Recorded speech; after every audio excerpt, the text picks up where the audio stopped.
Welcome back to another episode of Rock Boys Football. I've been extremely vocal over the last week and a half or so that former Michigan State defensive lineman Derrick Harmon, probably the best available interior defensive lineman that you see in the transfer portal. And we're starting to hear some rumors, some buzz around the potential landing spots Derrick Harmon might be playing his football in 2024. Want to talk about the potential landing spots, really talk about the landing spots that make the most sense in my mind. Really excited to get into this one. Before we do, and as always, just want to say thank you to you guys. It has been an absolute blast talking the transfer portal over the last couple of weeks.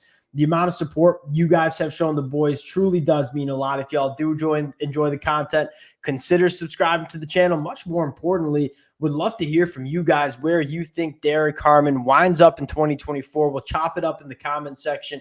And without further ado, let's get into this one. And I want to start with why I personally am such a big fan of Derrick Harmon, not only being a Michigan fan myself, having seen Derrick Harmon plenty over the last couple of years.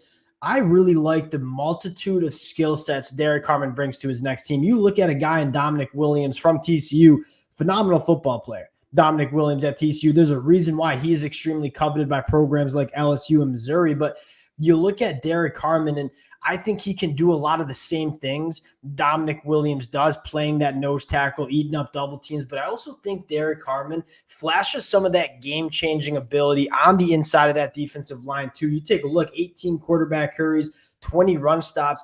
At 6'5", 320, he has the ability to play that nose tackle position, eat up the double teams, but also be a guy that really can be a difference maker from the inside of that defensive line. And you kind of, quite frankly, think about all the guys on the inside of defensive lines. You don't see that many game changers at that position. I think Derrick Harmon can certainly be one of the guys, and I think that's why he's so coveted by multiple Power 5 programs. Now, you get into the potential landing spots, and 5 landing spots have emerged for Derrick Harmon, right? USC, which he took a visit to, Colorado, who's at their spring game last weekend.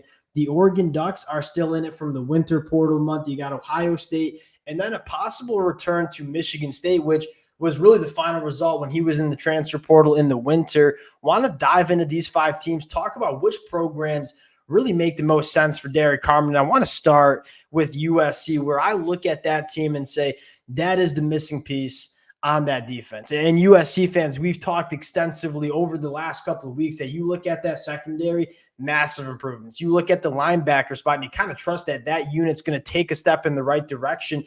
The edge rushers for USC in a really good spot, but you look at the inside of that defensive line and say it needs to get addressed. I mean, outside of Bear Alexander, there's not really a name in that room that you feel very confident about trotting out in 2024. That's not me saying that there aren't good players on the inside of that defensive line. I'm just saying there's not a lot of proven production. And you take a look at adding Derrick Harmon into that defense, you suddenly feel like that USC defense might have taken a step at every single position group on that defensive side of the football, the defensive line, the linebackers, and in the secondary. I largely think it's the missing puzzle piece for this USC defense. And I would like to see USC kind of put all the resources into landing a guy like Derrick Harmon. He's a difference maker. I think he pairs exactly how you want him to pair with a guy like Bear Alexander. USC would be the team that, in my mind, makes the most sense. Now, you go to a team like Colorado. We've been very vocal that Colorado, Coach Prime's been very vocal as well that, hey, we got to get the line of scrimmage better heading into 2024 kind of period, right? Derrick Harmon's certainly going to allow that to happen. Now, I guess my hesitation for having a ton of confidence in Derrick Harmon going to Colorado is you look at Colorado and how many players they've lost to the portal, how many players they plan on taking in the transfer portal. I think they got a lot of other holes to fill on this roster that are, yes, Derrick Harmon would fill some of them, but they got some other work to do as well, so to speak. So I think USC versus Colorado, the 2 programs that he's visited during this spring transfer portal window, I think one, USC, I don't think they're going after many other names in the transfer portal. Derrick Harmon is kind of their big fish. I think Colorado is still going after a lot of different names, including a couple offensive tackles who you know are going to be expensive in the transfer portal. So when it comes down to Colorado, USC, I do give the slight edge just from a what makes sense department. I probably give the edge to USC. Now you go to the other three teams that are kind of in the running. Let's start with Michigan State, who ponied up for their NIL when he was in the transfer portal in the winter.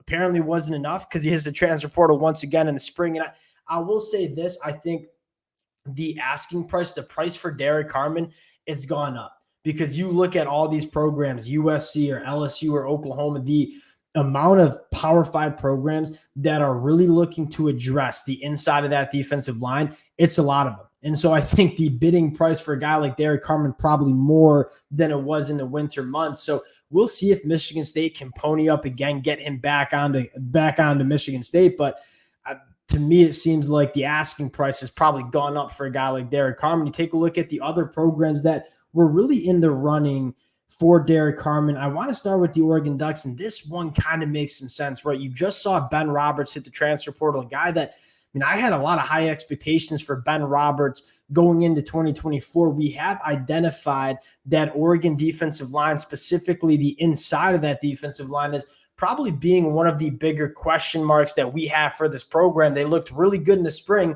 Ben Roberts was part of that equation. With Ben Roberts hitting the transfer portal, I wonder if you see a team like Dan Lanning, the Oregon Ducks, who've shown that they are very more than willing to get aggressive in the transfer portal, circle around to Derrick Harmon and go back after him once again in this spring transfer portal window. The last school we got to talk about is Ohio State, who, again, the way I look at Ohio State is they certainly don't need Derrick Harmon. Like how you look at guys like Ty Hamilton, Tyleik Williams, Hero Kanu, and say, that's a really good inside of a defensive line. But Ryan Day's made it very clear, similar to Dan Lanning, if there's an opportunity to make this team better heading into 2024, the Ohio State Buckeyes are going to try to make that happen. They brought in Quinshon Judkins, even though they already had TreVeyon Henderson. I think those are two of the top 5 running backs in the country. Ryan Day's going to look to make this program better. Now, I think the question mark you have for Ohio State is how bad are they going to want Derrick Harmon? Because if you're going to make Derrick Harmon come to Ohio State, you're going to have to want him bad. You're going to have to show him a little bit of money in terms of how bad you want him. If I were to make a prediction, and I have zero inside information, I'm not trying to get up here and say I'm an insider. I'm going to lean USC with this one just because I think they are, quite frankly, the most desperate team for a big body on the inside of the defensive line. And when you are that desperate, when USC, you have that NIL capability, I think at the end of the day, they're probably going to make it happen. If I were to rank my projections, I'd say USC, and I'd probably say Oregon as number 2 just because Oregon just lost Ben Roberts. And so you look at those two programs potentially battling it out for Derrick Harmon. Not sure when we'll get an official word for Derrick Harmon. We'll certainly be talking about it if and when he does commit to his new school. Again, an impact maker in 2024. Appreciate you guys rocking with the fellas. If y'all do enjoy the content, consider subscribing to the channel, and we'll talk to y'all later. Peace.